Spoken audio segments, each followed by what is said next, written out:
All right, Hillary Clinton may not be the next president. She's not going to be, but House Oversight Committee Chairman Jason Chaffetz says Congress is not done investigating her use of a private email server and an alleged pay-to-play scam at the Clinton Foundation.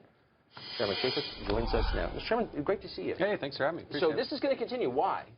Well, we got to get to the truth. It was never about the political targeting of Hillary Clinton, but she did create one of the biggest security breaches in the history of the State Department. So we have tens of thousands of documents we still haven't seen. You have more than Hillary Clinton involved in this. You have dozens of people within the bowels of the organization.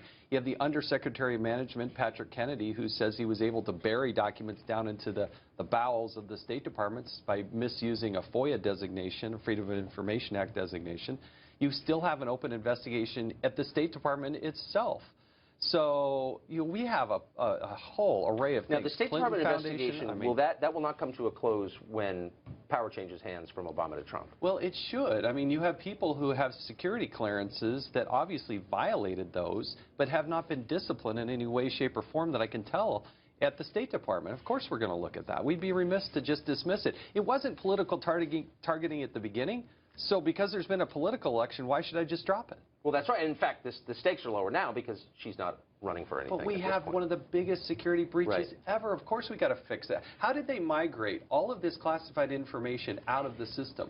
You know, you're not sitting at one computer. Mechanics of it, you mean? Yeah. You're not Do you not know that yet? No, because you can't sit at one computer and, oh, this one's classified, this one's not classified. Somebody had to physically take that and put it on another system, either upload it on a thumb drive or retype it in. So what's the answer? Have you asked them directly? Well, that's why they owe us tens of thousands of documents from the Department of Justice and from the State Department itself. So here's a mechanical question that kind of got lost in the noise of the final week of the campaign. But I think there are about 650,000 emails on the infamous Wiener computer, okay? And the FBI says it evaluated them in a relatively short period of time. It takes me weeks to get my passport renewed. How did they do that? And why did it take, when they were looking at 30,000, it took a month to get through it? They also were if you go back and actually read that letter, they only looked at Hillary Clinton's emails while she was Secretary of State. Well, the committee is very interested in what she did when she set up her server, which was actually the day she started her Senate confirmation. And what about all those months and years after the fact?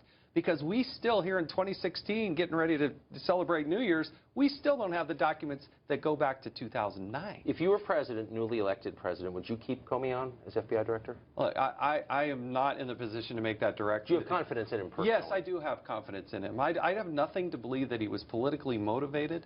He had a duty and an obligation to actually present to Congress the fact that he was, because of our July hearing, that he was actually continuing the investigation when he said that it was had concluded. It was obviously not. They were going to spend money and resources. He had to notify Congress. And so to that regard, he did the right thing. Huh.